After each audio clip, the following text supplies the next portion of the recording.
Modern Warfare 3 picks up right after Modern Warfare 2 left off from a story standpoint. So, the DC's burning, the war's escalated up to eastern seaboard in the U.S., and the main story really takes place of following how this conflict spreads around the entire world, like engulfing major countries and cities like London and Paris and parts of Germany and Russia and Africa, really taking players all over the world and experiencing all types of different gameplay in all these different environments. So much research and reference goes into everything that goes in the game, especially the locations. So we're going in and we're getting reference photos, reference videos. We're looking at Google Maps for the actual street layouts of these environments. And then what you do is you take that very authentic world and you run it through a filter of gameplay. Okay, how can we make this fun? What is the player routes? How can we make this so exciting? So you're blowing out walls, you're creating new routes, and you're doing all this really cool stuff to make it not only very authentic and recognizable when you get there, but make it very fun to play in and fight in. How do you guys deal with kind of controversy you've had with those depictions of London that you had in the trailers? How did you kind of deal with that when it started coming out? Well, there's not really a lot to deal with. I mean, our game takes place in a very fictional world, an official conflict that is a war. This is a war that is being fought. And so it's very different from any real world scenario.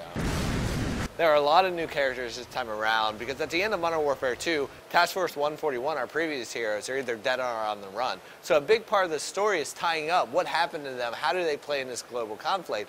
But in addition to that, you have this brand new Delta Force operators who are on the ground, and they're really the last-ditch effort for the Americans to get the Russians out. And then in Europe, you're playing alongside the British SAS and a series of different militaries that are fighting in these individual countries.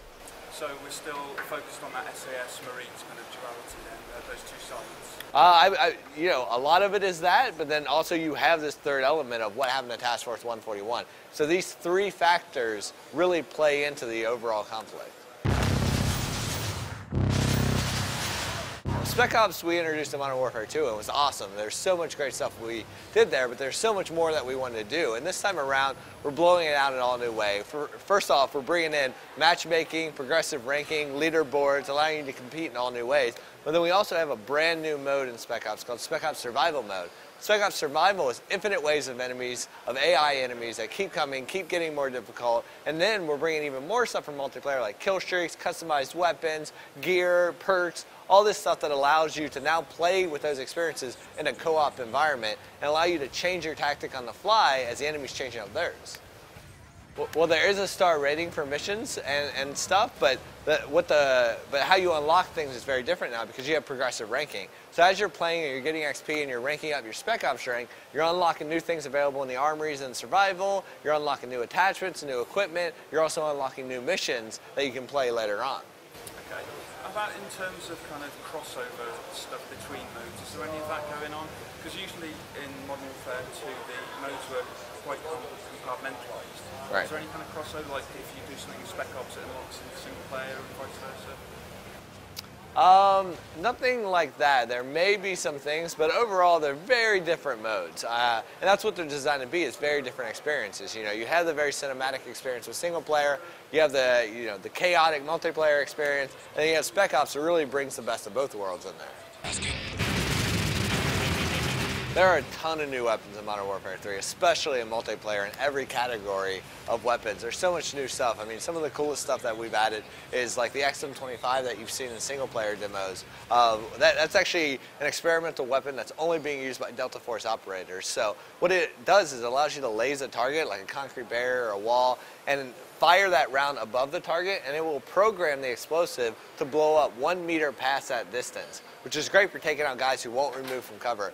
We also have a dual scope attachment system now that is really cool because it allows you to engage targets at closer range with an EO tag or a red dot, and then if you come to a more open area that you have longer distances, flip up a magnifying scope, and now you can engage them on the fly without switching out weapons. There's a bunch of new stuff. I mean, what we looked at was really looking back at the franchise as a whole. What weapons did we love from Call of Duty 4 that we've lost over time that maybe we want to bring back and update? What do we love from MW2? And then a bunch of new weapons and some experimental weapons that aren't even, at the time that Call of Duty Modern Warfare 3 takes place, they'll be standard issue, but now they're not because what's great about being Call of Duty at this point is we are so big, we have so many fans in so many industries, we actually have a lot of connections with weapon manufacturers who will come out to us and say, hey, we have this new weapon, it actually comes online in about 2 years, like maybe you want to check it out because we're going to be selling it to the military. So we'll look at that stuff and we'll even take those into consideration of like, what new weapons do we want to add.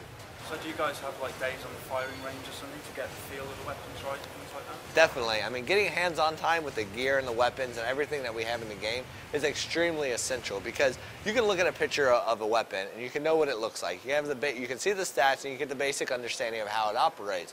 But when you get out there and you have it in your hands, you feel how heavy it is, you feel how it fires, you reload it yourself and know how the magazine sounds and feels when you put it in. All that's important because that dictates more than just what it looks like, but it's how you would carry it, how fast you would run with it. Would you lift it up when you reload it? All these things go into the weapon animation, the view model animation, and every detail that sells that immersion of the game. Do you have a favorite weapon and kind of approach to the game that you like to take personally? The thing that I do is I vary up my play style very differently based on whether I'm playing team deathmatch and I'm focused on kill-death ratio, or I'm playing something like S&D and I'm focused on being like the recon support guy. So everything I would say is very multiplayer detail focused, so I can't go into that yet, but I have a lot of variety in my play style. Okay, and finally, what's your kind of take on the, kind of among the community of fans, the kind of Modern Warfare 3 guys, Battlefield 3 guys, and all that kind of stuff? What's your kind of personal take on, the kind of rivalry per se? Right. Rivalry is nothing new in video games, especially in first-person shooters. I mean, we have a ton of passionate fans out there, 30 million people who play online, and every other game has passionate fans, and that's just what gaming is. I think it's as exciting as anything else is because, I'm on Twitter, I'm on everything engaging with these guys every day, so I'm in the thick of it, so I'm fairly used to it at this point. And there's room in the world for both games, right? There's definitely room in the world for both games because there's such different experiences.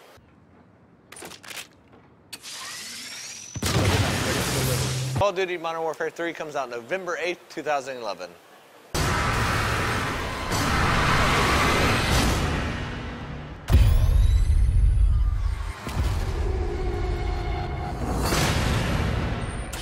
Call of Duty Modern Warfare 3, product not yet rated. Wait, I said Modern Warfare 3. It's the first mess up of the day, ever.